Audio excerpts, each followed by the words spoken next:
So guys, next open any browsers to type Lenovo thing IdeaPad Leon Pro 7i and go to first URL, which is you can see this pcsupport.lenovo.com.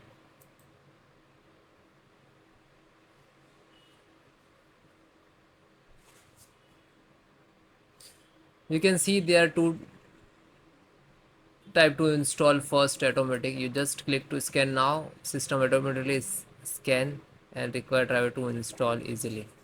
Second, this is manual, so if you have to facing some separate devices and install the separate driver, just click to select driver.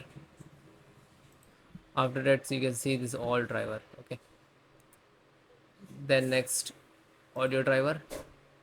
So Intel smart.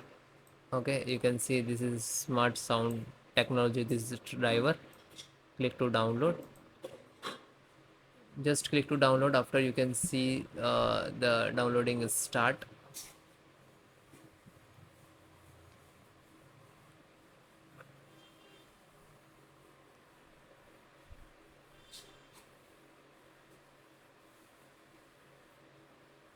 And then single click to setup,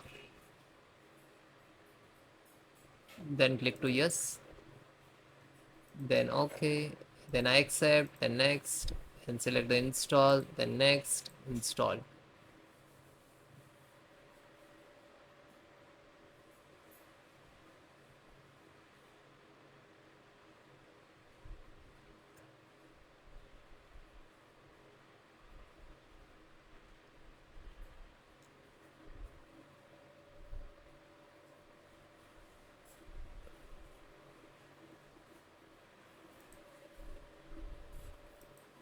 Now you can see the Intel smart technology is installed, and click and then finish it, then restart your system guys.